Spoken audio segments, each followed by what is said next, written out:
Hello students, welcome to my YouTube channel. कैसे हैं बेटा आप सभी? आई होप आप सभी अच्छे होंगे। पिछली वीडियो में हमने सेकंड चैप्टर स्टार्ट किया था, रिलेशंस एंड फंक्शंस, और उसकी एक एक्सरसाइज हमने की थी। उसमें आपको मैंने Cartesian product of two sets, Cartesian product of three sets के बारे में बताया था, और कार्टेशियन प्रोडक्ट से रिलेटेड कुछ प्रॉपर्टीज बताई थी जिनको आप मैंने उनको अप्लाई करना सिखाया था। आज हम सेकंड एक्सरसाइज करेंगे। सेकंड एक्सरसाइज आपकी रिलेशन से रिलेटेड। रिलेशन क्या होता है बेटा? जैसे आपकी रियल लाइफ में पर्सन टू पर्सन के बीच कोई भी एक रिलेशन जरूर एग्जिस्ट करता है। जैसे कोई भी दो पर्सन हैं, उनके बीच एक रिलेशन होता है। Is mother of, is father of, is brother of, is A friend of. कोई भी दो पर्सन है तो उनके बीच कोई ना कोई एक या एक से ज्यादा रिलेशन जरूर होते हैं। उसी तरह से बेटा आपके पास यदि दो सेट है, सेट ऑफ मान लीजिए रियल नंबर्स हैं, सेट ऑफ नेचुरल नंबर है, कोई भी दो सेट है जिनमें कोई भी आपके नंबर्स हैं, तो उन दो नंबर्स के बीच कुछ ना कुछ रिलेशन जरूर एग्जिस्ट करेगा। जैसे कोई भी दो नंबरों के बीच रिलेशन हो सकता है ग्रेटर देन का, लेस देन का, इक्वल टू का, is a square of, is a cube of, is a square root of. कोई भी आपके दो नंबर हैं तो उनके बीच एक या एक से ज्यादा रिलेशन जरूर एग्जिस्ट करते हैं। तो इसी रिलेशन के बारे में हम पढ़ेंगे। इसके लिए मैं पहले आपको एक एग्जांपल दे रहा हूं, फिर आपको रिलेशन डिफाइन करूंगा। सपोज कीजिए आपके पास दो नॉन एम्प्टी सेट हैं।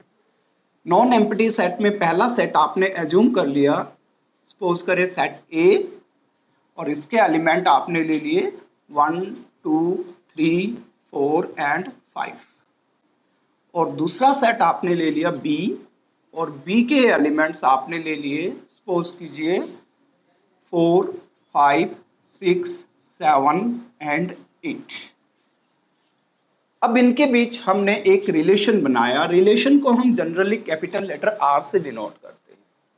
R is the set of all ordered pair A B such that A belongs to set A and B belongs to set B।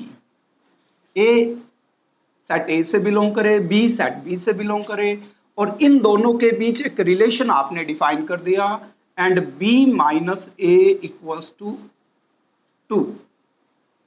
ये आप एक रिलेशन बनाया। अब इस रिलेशन को मैंने सेट बिल्डर फॉर्म में लिखा है। यदि इसे आप सेट ऑफ ऑर्डर्ड पेयर्स के रूप में लिखते हैं तो आप इसे कैसे लिखेंगे? अब मैंने लिखा कि R एक रिलेशन है, और ये रिलेशन उन सभी ऑर्डर्ड पेयर्स का सेट है जिसका फर्स्ट एलिमेंट सेट A से बिलोंग करता है, सेकंड एलिमेंट सेट B से बिलोंग करता है, और सेकंड एलिमेंट में से यदि फर्स्ट एलिमेंट को सब्ट्रैक्ट कर दे तो उनका डिफरेंस 2 के इक्वल होना चाहिए। तो यदि हम इसमें से एलिमेंट 1 लेते हैं तो इसमें सेकंड सेट में ऐसा कोई एलिमेंट नहीं है जिसमें से यदि इसको सब्ट्रैक्ट किया जाए तो आपके पास डिफरेंस 2 आए। इसके बाद यदि हम 2 लेते हैं तो इसका हमने एलिमेंट लिया 2, इसका हो जाएगा आपके पास 4, तो इसका मतलब 2 4। ये आपका एक ऑर्डर्ड पेयर बन गया। और ये ऑर्डर्ड पेयर जो है, इसका फर्स्ट एलिमेंट सेट ए से बिलोंग कर रहा है, सेकंड एलिमेंट सेट बी से बिलोंग कर रहा है, और ये इस रिलेशन को भी सेटिस्फाई कर रहा है कि बी में से ए को सब्ट्रैक्ट करें तो डिफरेंस 2 के इक्वल आए। इसके बाद आपने यदि यहां से आप 3 ले रहे हैं तो ऐसे इसमें एलिमेंट्स कौन कौन से हैं जिसमें से यदि 3 को सब्ट्रैक्ट किया जाए तो डिफरेंस 2 के इक्वल आए, तो वो होगा 5। तो यहाँ पे आपके पास दूसरा ऑर्डर्ड पेयर बन जाएगा 3 एंड 5। अब 5 minus 3 equals to 2। First element belongs to set A, second element belongs to set B. इसके बाद यदि हम यहाँ से 4 लें तो यहाँ पे हो जाएगा 6, यानी कि 4 6। उसके बाद यदि यहाँ पे 5 लें तो यहाँ पे हो जाएगा 7, यानी कि 5 7। अब ये ऑर्डर्ड पेयर्स ऐसे हैं, इन सभी ऑर्डर्ड पेयर्स का फर्स्ट एलिमेंट सेट ए से बिलोंग कर रहा है, सेकंड एलिमेंट सेट बी से बिलोंग कर रहा है, और ये प्रत्येक ऑर्डर्ड पेयर इस कंडीशन को या इस रिलेशन को भी सेटिस्फाई कर रहा है कि b माइनस ए की वैल्यू 2 के इक्वल हो। वैसे जनरली बेटा अगर आप ए क्रॉस बी निकालते हैं तो number of elements in A cross B जो होंगे वो number of elements in A into number of elements in B के इक्वल होंगे। अब number of elements in A आपके पास जैसे कि यहाँ पे 5 है और नंबर ऑफ एलिमेंट्स बी यहाँ पे आपके पास 5 ही है, तो टोटल आपके पास ए क्रॉस बी में 25 ऑर्डर्ड पेयर्स होंगे। बट उन 25 ऑर्डर्ड पेयर्स में से 4 ऑर्डर्ड पेयर ही ऐसे हैं जो इस रिलेशन को सेटिस्फाई करते हैं। तो इसका मतलब आप कोई भी रिलेशन बनाएंगे from set A to B, तो वो हमेशा ए क्रॉस बी का एक सबसेट होगा। तो यहाँ पे आप देख रहे हैं, इसे हम relation from set A to B कहेंगे, relation from set A to B, क्योंकि फर्स्ट एलिमेंट ए से बिलोंग कर रहा है और सेकंड एलिमेंट ऑर्डर्ड पेयर्स का बी से बिलोंग कर रहा है। तो अब यदि हम रिलेशन को डिफाइन करें तो आप ऐसे लिख सकते हैं, if A and B are two non empty sets, then any subset R of A cross B is a relation from set A to set B. If A and B are two non-empty sets, जैसे कि set A और set B हैं, then any subset R of A cross B is a relation from set A to B. अब यहाँ पे देखा आपने कि A क्रॉस B में टोटल 25 एलिमेंट्स है, तो इसके जितने भी सबसेट्स हो सकते हैं, बट वो जितने भी सबसेट्स हों उनके जो एलिमेंट्स हैं, ऑर्डर्ड पेयर हैं, वो एक पार्टिकुलर रूल से जो है वो एक पार्टिकुलर रूल को सेटिस्फाई करने होने चाहिए। तो जैसे कि यहाँ पे एक पार्टिकुलर रूल आपने लिया कि बी और ए का जो डिफरेंस है वो 2 के इक्वल होना चाहिए, तो उस तरह का कोई भी एक रिलेशन उनके बीच डिफाइन करना चाहिए। तो दूसरी कंडीशन ये है, also R is a relation from A to B if and only if R is a subset of A cross B।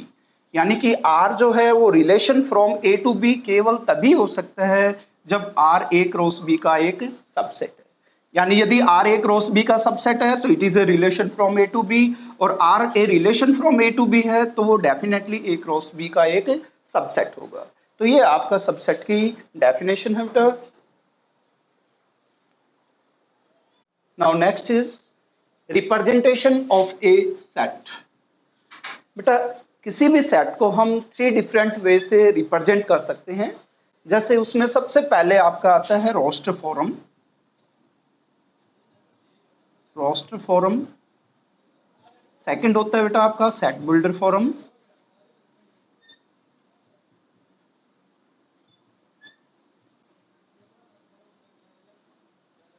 और तीसरा होता है आपका डायग्राम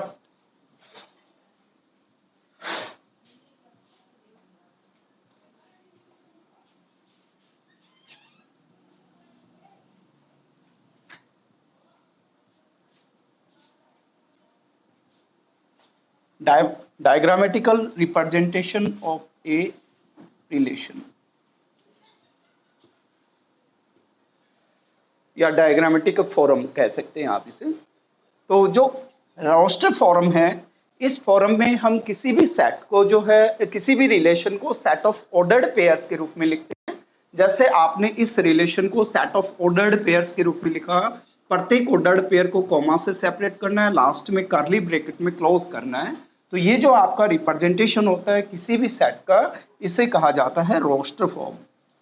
और इस फॉर्म में यदि आप किसी रिलेशन को लिखते हैं, जैसे कि R is the set of all ordered pair A B such that A belongs to set A, B belongs to set B, और जितने भी ऑर्डर्ड पेयर्स हैं उनके बीच जो रिलेशन है उसको एक आप कोई भी फॉर्मूले से डिफाइन करते हैं, किसी प्रॉपर्टी से डिफाइन करते हैं, तो वो आपका कहलाता है सेट बिल्डर फॉर्म। ये दोनों सेम रिलेशन है, ये रिप्रेजेंट किया गया है सेट बिल्डर फॉर्म में, ये रिप्रेजेंट किया गया है रोस्टर फॉर्म में। अब आपका जो डायग्रामेटिकल फॉर्म है या डायग्रामेटिकल रिप्रेजेंटेशन ऑफ रिलेशन है, इसमें हम क्या करते हैं, दो वर्टिकल एग बनाते हैं। जैसे ये दो वर्टिकल एग बनाए, इसे आपने सेट ए से डिनोट किया, इसे सेट बी से।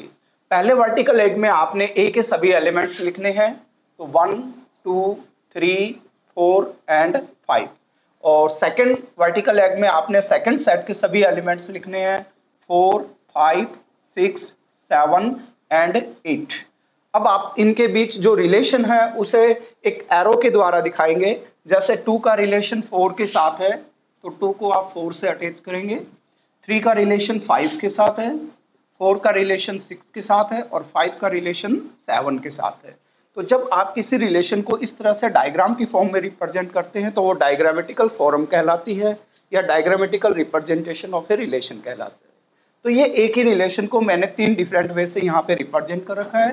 This is roster form, set builder form and diagrammatical representation. Next is domain and range of a relation.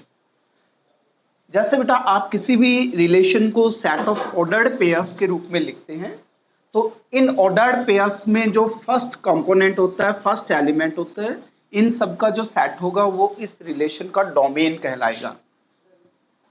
Domain is the set of all first components of the ordered pairs belongs to relation। अब जैसे यहाँ पे इस relation से belong करने वाले आपके पास 4 ordered pair हैं, तो इसके फर्स्ट एलिमेंट का जो सेट्स है जैसे 2 3 4 5, ये आपका डोमेन कहलाएगा। और इन्हीं ऑर्डर्ड पेयर्स के सेकंड एलिमेंट्स का जो सेट है वो इसकी रेंज कहलाएगा। तो रेंज हो जाएगी इसमें आपके पास 4 5 6 7, 4 5 6 7। तो डोमेन और रेंज किसी भी रिलेशन के फाइंड आउट करने हैं, तो फर्स्ट ऑफ ऑल आप जो है उस रिलेशन को सेट ऑफ ऑर्डर्ड पेयर्स के रूप में लिखें। उन ऑर्डर्ड पेयर्स के फर्स्ट एलिमेंट्स, फर्स्ट कंपोनेंट्स का जो सेट होगा वो डोमेन कहलाएगा, और सेकंड एलिमेंट्स जो होंगे उनका जो सेट होगा वो उसकी रेंज कहलाएगा। इसके बाद आता है बेटा relation on a set. Relation on a set A. अब जैसे ये जो रिलेशन था, ये relation from A to B कहलाएगा। इसे हम कहेंगे relation from set A to set B. This is the relation from set A to set B. अब है relation on a set A. अब सपोज करें आपके पास ये सेट ए है जिसके एलिमेंट्स है 1 2 3 4 5। Then any subset of A cross A is a relation from set A to itself। Any subset of A cross A is a relation from set A to itself and is called relation on set A। इसे हम relation on set ए कहेंगे। यानी ए cross ए का कोई भी subset, उसे हम relation on set A से डिफाइन करेंगे। अब जैसे मान लीजिए कि यही आप ऐसे ले इस रिलेशन को, और इसमें आप थोड़ा सा चेंज कर दें, R equal to set of all ordered pair A B such that A and B both belongs to set A and B minus A equals to 2। अब यहाँ पे आपने लिखा था कि A जो है सेट A से बिलोंग कर रहा है, B सेट B से बिलोंग कर रहा है, और ये इनके बीच रिलेशन डिफाइन कर रहा था। तो इसे हम relation from set A to B कहेंगे। जबकि यहाँ पे आपने A B दोनों एलिमेंट सेम सेट से लेने हैं और ये ही रिलेशन आपने यहाँ पे ले लिया। तो अब आप देखें कि सेट A में ऐसे कौन से एलिमेंट्स हैं जो इस रिलेशन को डिफाइन कर रहे हैं। तो आप यहाँ से देखिए कौन कौन से एलिमेंट्स हैं जिनके बीच का डिफरेंस 2 है। तो आप देख रहे हैं यहाँ पे एक तो आपके पास 1 3 हो जाएगा, 1 3, और उसके बाद आप 2 4 ले सकते हैं, 2 4, उसके बाद आप 3 5 ले सकते हैं, 3 5, अब ये रिलेशन ऑन सेट ए कहलाएगा, क्योंकि इसमें जितने भी आप ऑर्डर्ड पेयर्स ले रहे हैं उनका फर्स्ट एलिमेंट भी सेट ए से बिलोंग कर रहा है, सेकंड एलिमेंट जो है वो भी सेट ए से बिलोंग कर रहा है, और प्रत्येक केस में अगर आप सेकंड एलिमेंट में से फर्स्ट एलिमेंट को सब्ट्रैक्ट कर रहे हैं तो उनका डिफरेंस भी 2 के इक्वल है। तो this is relation on a set ए। इसके बाद है total number of relations. Number of relations, total number of relations. Suppose करें बेटा आपके पास दो नॉन एम्प्टी सेट्स हैं और let A and B are two non empty sets such that number of elements in A equal to, suppose करें आप P के equal है, and number of elements in B equals to Q, then number of elements in A cross B equals to, अब A में यदि p element है, b में q element है, तो number of element in A cross b किसके equal हो जाएगा? p into Q, P Q के इक्वल हो जाएगा। अब ए क्रॉस b के टोटल नंबर ऑफ सबसेट्स कितने होंगे? Total number of subsets of A cross b। आपने पहले सेट्स वाले चैप्टर में पढ़ा था कि यदि किसी भी सेट में n एलिमेंट्स है तो उसके total number of subsets 2n के इक्वल होते हैं। तो यदि a क्रॉस b के total number of elements pq हैं तो इसके टोटल नंबर ऑफ सबसेट्स जो होंगे a क्रॉस b के वो 2pq के इक्वल होंगे। Now by definition of relation, relation की डेफिनेशन आपको बताई थी कि any subset of a cross b is a relation from set a to set b। तो इसका मतलब जितने ए क्रॉस बी के रिलेशन पॉसिबल हो सकते हैं उतने ही रिलेशन, जितने ए क्रॉस बी के सबसेट पॉसिबल हो सकते हैं उतने ही A to B relation possible होंगे। तो each subset of A cross B is a relation from set of A to B, therefore total number of relation from set A to set B. Each subset of A cross B is a relation from A to B. So total number of relations equal to total number of subsets of A cross B, and that is equal to 2 raised to the power PQ. तो यदि आपको A और B के total number of elements पता हैं तो आप ये बता सकते हैं कि A to B total number of relations कितने होंगे, वो 2 raised to the power number of elements of A into number of elements of B के इक्वल होंगे। सपोज करें कि A में आपके पास 2 elements, number of elements in A 2 हैं और number of elements in B suppose करें 3 हैं, तो A to B total number of relations जो होंगे वो 2 raised to the power 2 into 3 यानी कि 2 raised to the power 6 के इक्वल होंगे। ये टोटल नंबर ऑफ रिलेशंस आ जाएगी। अब मैं आपको टाइप्स ऑफ रिलेशंस बताऊंगा। रिलेशंस,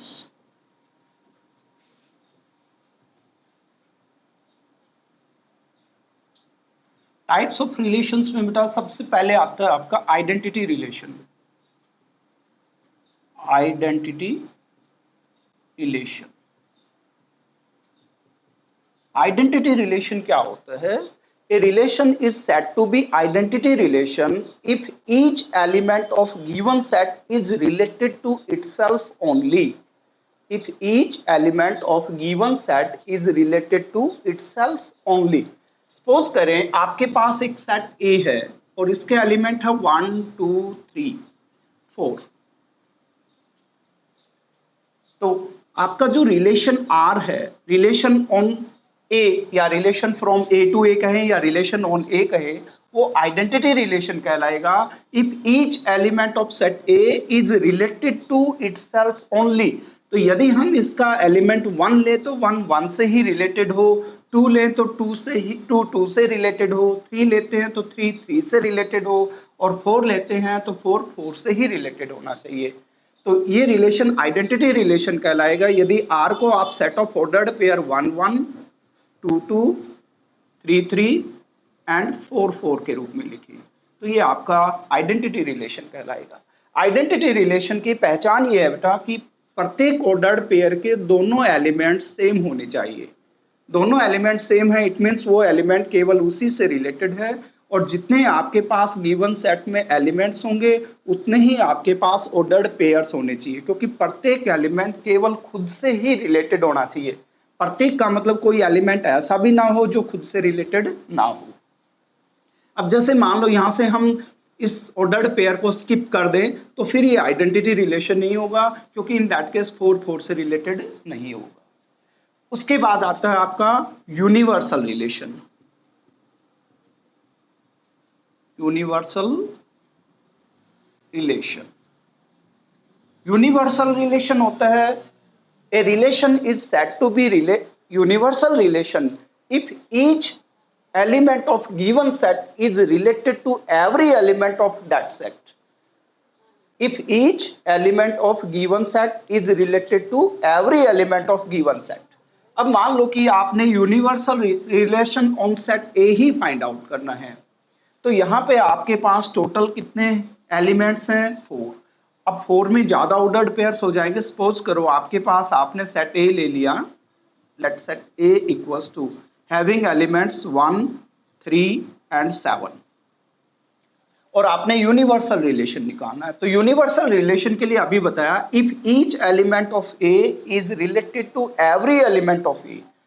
अब इसको यदि हम इस तरह से डिफाइन करें, अब 1 जो है 1 से रिलेटेड हो गया, उसके बाद 1 3 से रिलेटेड हो गया, फिर 1 7 से रिलेटेड हो गया, 1 का 1 से रिलेशन हो गया, 3 से हो गया, 7 से हो गया।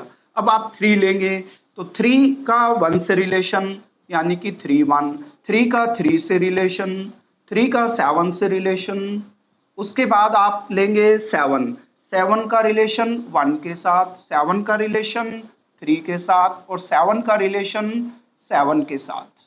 तो यहाँ पे देखिए each element of A is related to every element of A है, और एक्चुअल में यहाँ पे जो R की वैल्यू है वो A क्रॉस A के इक्वल है। अब यहाँ पे A में यदि 3 एलिमेंट हैं तो A क्रॉस A में टोटल ऑर्डर्ड पेयर 9 होंगे, तो 1 2 3 4 5 6 7 8 9। ये आपका universal relation on set A कहलाएगा। यदि आपका रिलेशन डिफाइन कर रहा है from set A to set B, in that case आपका जो यूनिवर्सल रिलेशन होगा वो A क्रॉस B के इक्वल हो जाएगा। ये था आपका यूनिवर्सल रिलेशन। इसके बाद है आपका आइडेंटिटी, ये आपका एम्प्टी रिलेशन। एम्प्टी रिलेशन, और इसे वाइड रिलेशन भी बोल देते हैं, वाइड रिलेशन। एम्प्टी रिलेशन या वाइड रिलेशन क्या होता है? A relation on set A is said to be void relation और empty relation if each element of given set A is related to no element of that set। यानी कि अगर A का प्रत्येक element A के किसी भी element से रिलेटेड ना हो तो वो आपका वाइड सेट कहलाएगा, या आपका एम्प्टी वाइड रिलेशन कहलाएगा, या एम्प्टी रिलेशन कहलाएगा। सपोज करें आप एक रिलेशन बना रहे हैं R equal to set of all ordered pair A B such that A and B both belongs to given set A। जैसे आपने ये सेट ले लिया और इनके बीच एक रिलेशन बना दिया आपने, and B minus A equals to 10। अब ये रिलेशन कब सेटिस्फाई होगा? जब रिलेशन के प्रत्येक ऑर्डर्ड पेयर के दोनों एलिमेंट A से बिलोंग करें और B और A का डिफरेंस 10 के इक्वल हो। तो यहाँ पे आप देख रहे हैं कि यहाँ पे कोई भी दो ऐसे एलिमेंट नहीं है जिनका डिफरेंस 10 के इक्वल हो। तो कोई ऑर्डर्ड पेयर इस रिलेशन को सेटिस्फाई नहीं कर रहा है। आप यहाँ पे चाहे 1 ले, चाहे 3 ले, चाहे 7 ले, तो 1 इस सेट के किसी भी एलिमेंट से रिलेटेड नहीं है, बिकॉज बी आप 1 का और किसी भी एलिमेंट का डिफरेंस निकालेंगे तो वो 10 के इक्वल नहीं है। 3 का किसी भी एलिमेंट के साथ डिफरेंस निकालें वो भी 10 के इक्वल नहीं है। तो ऐसे रिलेशन को एम्प्टी रिलेशन या वाइड रिलेशन कहा जाता है। उसके बाद आता है आपका इज इनवर्स रिलेशन।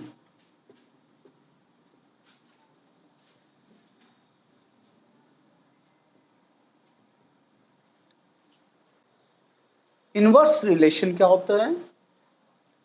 सपोज करें आपके पास कोई भी एक रिलेशन है R equal to set of all ordered pair A B such that A B belongs to given set A and A is related to B। यहां पे कोई भी इनके बीच एक रिलेशन डिफाइन कर रहा है। Then R inverse, inverse of R को R इनवर्स डिनोट करेंगे। R inverse is the set of all ordered pair B A such that A B belongs to given set A and B is related to A।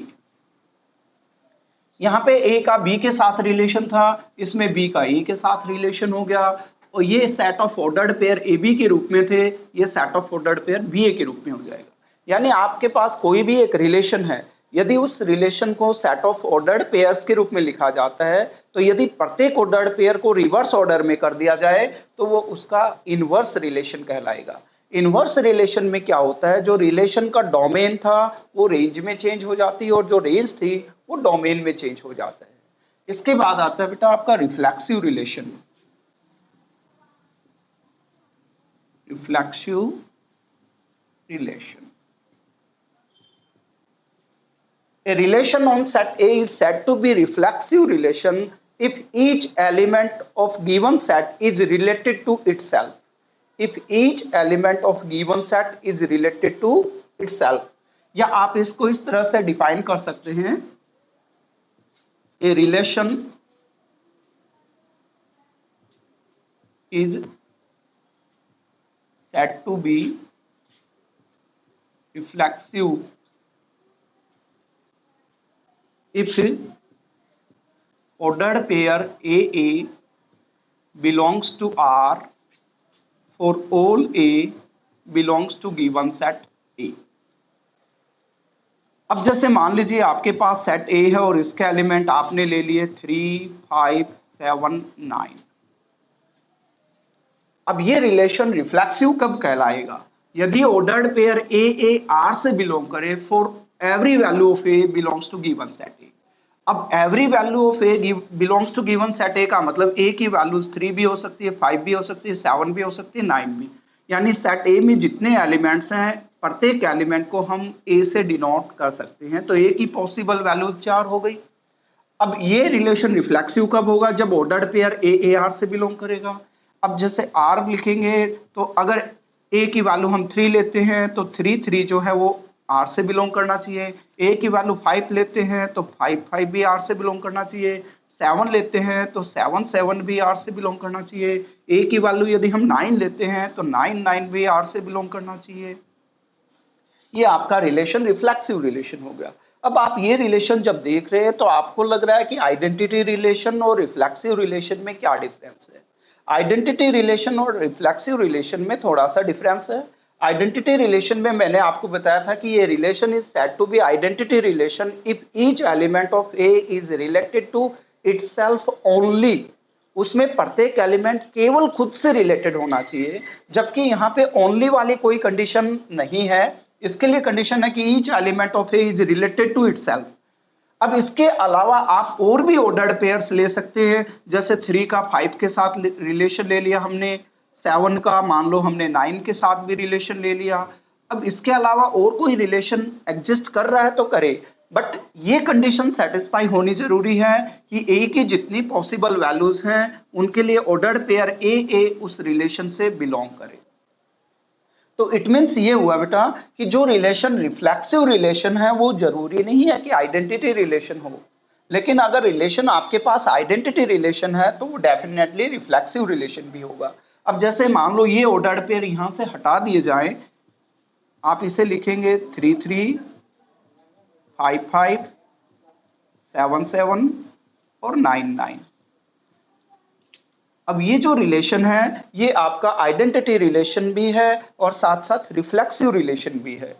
लेकिन ये जो relation है ये आपका केवल reflexive relation है, ये इस कंडीशन को सेटिस्फाई कर रहा है। अब इसके अलावा और ऑर्डर्ड पेयर्स भी इस रिलेशन से बिलोंग कर सकते हैं। That is the difference between reflexive relation and identity relation.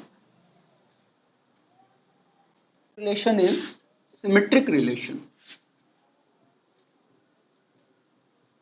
Symmetric relation,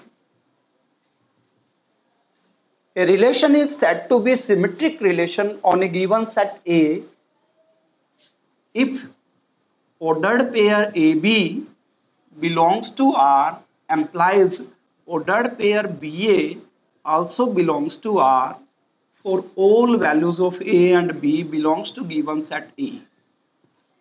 कोई भी रिलेशन बेटा symmetric relation on set A कहलाएगा यदि ordered pair A B R से बिलोंग करे और ऑर्डर्ड पेयर बी ए भी आर से बिलोंग करे, ए बी की प्रत्येक वैल्यू के लिए जो गिवन सेट से बिलोंग करती है। अब जैसे मान लीजिए आप कोई भी एक सेट ले लें, सेट ए के एलिमेंट आप सपोज कर लें कि 1 2 3 4 एंड 5 है, और आर में आप ऑर्डर्ड पेयर ले रहे हैं। जैसे आपने 1 का रिलेशन 2 के साथ ले लिया, 2 का रिलेशन 4 के साथ ले लिया, 3 का रिलेशन 5 के साथ ले लिया। अब ये रिलेशन जो है सिमेट्रिक रिलेशन कब कहलाएगा? अब ये ऑर्डर्ड पेयर ए बी के रूप में है। अब आप देख रहे हैं कि ऑर्डर्ड पेयर 1 2 आर से बिलोंग कर रहा है, तो सिमेट्रिक होने के लिए कंडीशन ये है कि 2 1 भी आर से बिलोंग करना चाहिए। यदि आप देख रहे हैं 2 4 आर से बिलोंग कर रहा है, तो सिमेट्रिक होने के लिए 4 2 भी आर से बिलोंग करना चाहिए। यदि 3 5 आर से बिलोंग कर रहा है, तो इट मीन्स 5 3 भी आर से बिलोंग करना चाहिए। यानी जितने भी ऑर्डर्ड पेयर्स हैं और जो ए बी की फॉर्म में है, तो उन सब के लिए आपने देखना है ए बी यदि आर से बिलोंग कर रहा है तो बी ए भी आर से बिलोंग करे। यदि एक ऑर्डर्ड पेयर भी ऐसा हो जो ए बी की फॉर्म में हो बट बी ए आर से बिलोंग ना करे, तो वो नॉट सिमेट्रिक हो जाएगा। यानी प्रत्येक ऑर्डर्ड पेयर के लिए कंडीशन है कि जो ए बी की फॉर्म में हो तो बी ए भी आर से बिलोंग करे, तो ये रिलेशन आपका सिमेट्रिक रिलेशन कहलाएगा।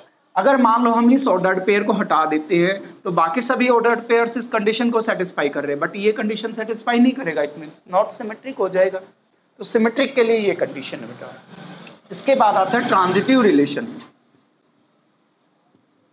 Transitive relation, a relation is said to be transitive relation on a given set A if ordered pair AB belongs to R and ordered pair BC also belongs to R implies ordered pair AC belongs to R for all values of A, B, C belongs to given set A। अब given set ए मान लो आपने यही ले लिया जो हमने ऊपर assume किया था, इसके एलिमेंट 1 2 3 4 एंड 5 हो गए। अब इसमें आप रिफ्लेक्स सिमेट्रिक के केस में केवल एक ऑर्डर्ड पेयर देखते हैं ए बी, और उसके लिए चेक करते हैं कि ए बी की फॉर्म के जितने भी ऑर्डर्ड पेयर हैं क्या उनके लिए बी ए बी आर से बिलोंग कर रहा है या नहीं कर रहा है। ट्रांजिटिव के केस में आपने 2 ऑर्डर्ड पेयर देखने हैं, एक आपने ऑर्डर्ड पेयर ए बी देखना है, दूसरा बी सी देखना है, और इन दोनों ऑर्डर्ड पेयर में ये रिलेशन होना चाहिए कि इस ऑर्डर्ड पेयर का सेकंड एलिमेंट और इस ऑर्डर्ड पेयर का फर्स्ट एलिमेंट दोनों सेम होने चाहिए। अब ए बी और बी सी की फॉर्म में जितने भी ऑर्डर्ड पेयर हैं जो आर से बिलोंग करते हैं, तो ट्रांजिटिव होने के लिए कंडीशन ये है कि ए सी की फॉर्म में जितने ऑर्डर्ड पेयर बने वो भी आर से बिलोंग करें। अगर सभी ऑर्डर्ड पेयर्स इस कंडीशन को सेटिस्फाई कर रहे हैं तो वो रिलेशन आपका ट्रांजिटिव रिलेशन कहलाएगा। फॉर एग्जांपल आपने एक रिलेशन लिया, इसमें एक ऑर्डर्ड पेयर आपने 1 2 बनाया और एक ऑर्डर्ड पेयर आपने 2 3 बना दिया। अब ये ए बी की फॉर्म में है, ये बी सी की फॉर्म में है। अब इसका सेकेंड एलिमेंट इसका फर्स्ट एलिमेंट सेम है। अब ये एक रिलेशन है फ्रॉम ए टू ए या रिलेशन ऑन ए है। अब इस रिलेशन के लिए ट्रांजिटिव होने की कंडीशन ये है कि अगर आप 1 3 भी इसमें इंक्लूड करें तो ये ट्रांजिटिव हो जाएगा। इसके बाद मान लो कि हमने इसमें एक ऑर्डर्ड पेयर आपका 2 3 ले लिया, 2 3 के बाद एक आपने मान लो 3 5 ले लिया, 3 5। अब देखें इसका सेकंड एलिमेंट 3 है और इसका फर्स्ट एलिमेंट 3 है, तो ये ए बी की फॉर्म में हो गया और ये बी सी की फॉर्म में आ गया। तो यहाँ पे 2 है, यहाँ पे 5 है, तो इट मीन्स यहाँ पे 2 और 5 होना भी जरूरी है। अब देखो ट्रांजिटिव होने के लिए ए बी की फॉर्म में कौन कौन से आ गए। अब यहाँ पे 1 2 है, 2 से स्टार्ट होने वाला ये 2 3 हो गया, तो 1 3 हमने इंक्लूड कर लिया। यहाँ पे 1 2 है, तो 2 से स्टार्ट होने वाला ये भी हो गया, तो 1 2 2 5। तो अब ट्रांजिटिव होने के लिए कंडीशन है कि इसमें 1 और 5 भी होना चाहिए।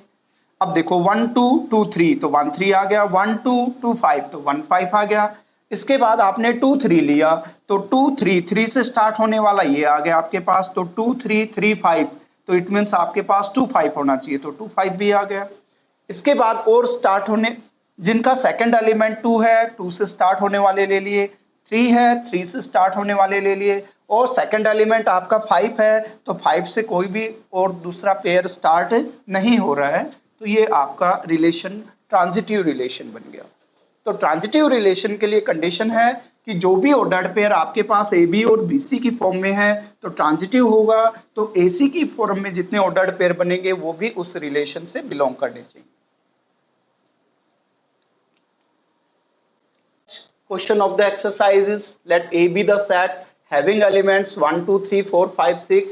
Define a relation from A to A by R equal to set of all ordered pair xy such that y equal to x plus 1. Write down the domain and range of R.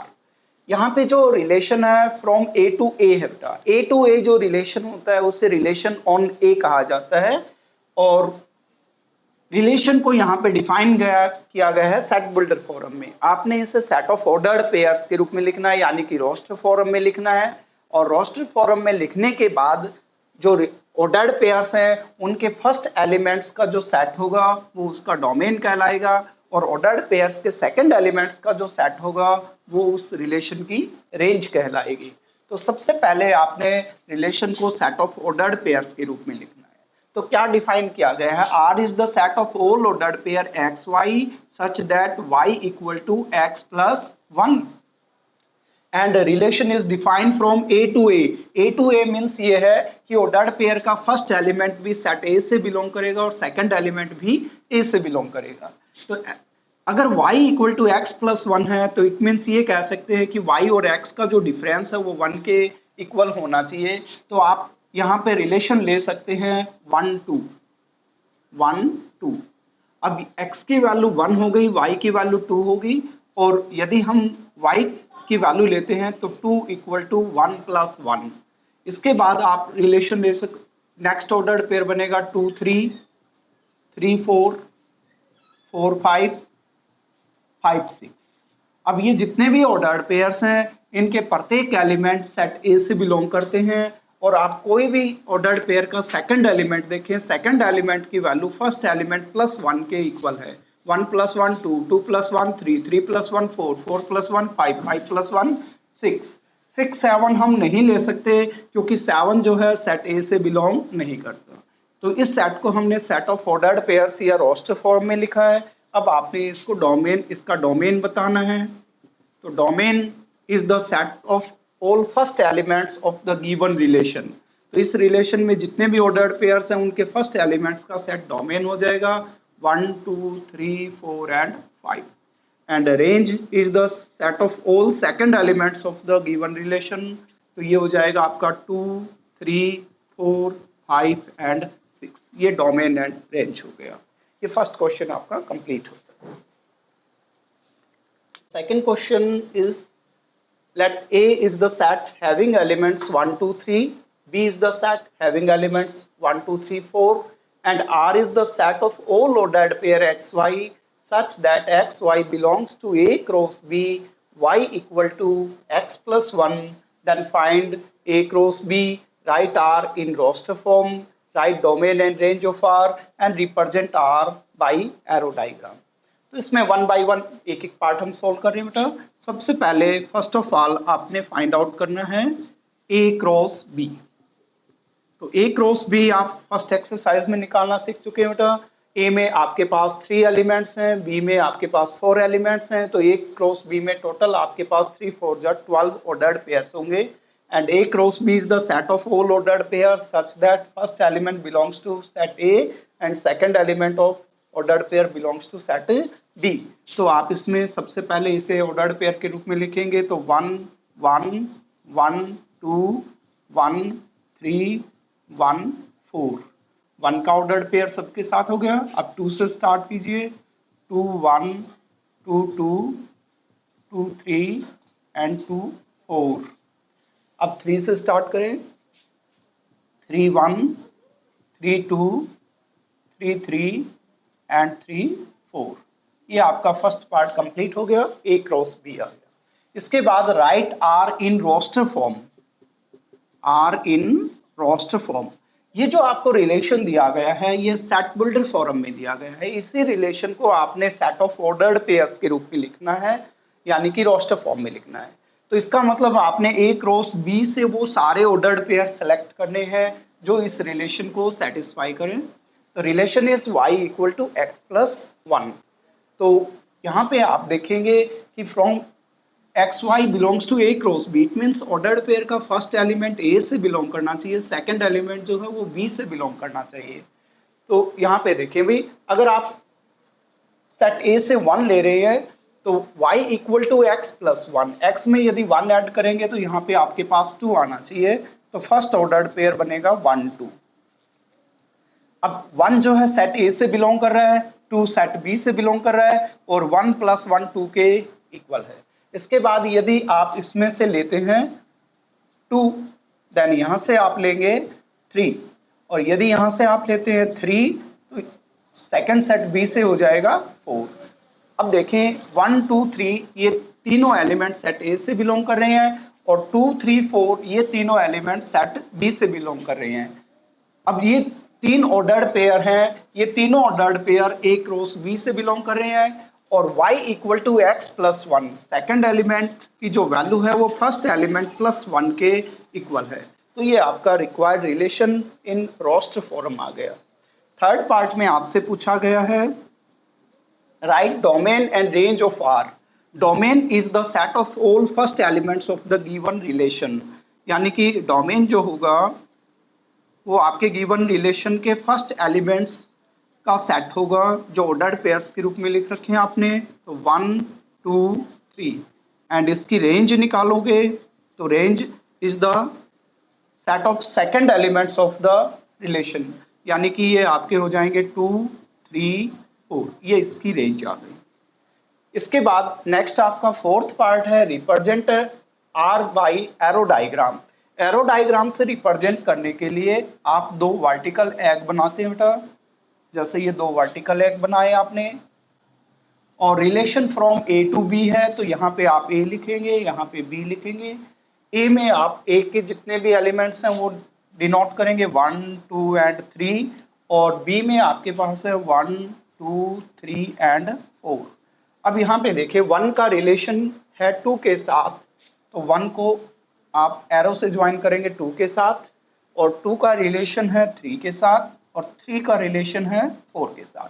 ये आपका fourth part हो गया representation of the relation by arrow diagram और ये question आपका complete होता है. Now the next question is if A B belongs to N and R means relation is A is a divisor of B, then prove that R is a relation on N. बेटा इससे पहले आपको मैंने बताया था relation on a given set A. Relation on A क्या होता है कि कोई भी रिलेशन ऑन ए कहलाएगा यदि ordered pair A B belongs to A cross A हो. यदि आर से बिलोंग करने वाले प्रत्येक ऑर्डर्ड पेयर का फर्स्ट एलिमेंट भी ए से बिलोंग करे और सेकंड एलिमेंट भी ए से बिलोंग करे तो उसे रिलेशन ऑन सेट ए कहा जाता है. तो यहाँ पे आपने प्रूव करना है कि R is a relation on A on N. It means अगर सभी ऑर्डर्ड पेयर्स जिनका फर्स्ट एलिमेंट सेकंड एलिमेंट दोनों एन से बिलोंग करें तो वो रिलेशन ऑन एन कहलाएगा. अब इसे कैसे प्रूव किया जाएगा देखिए.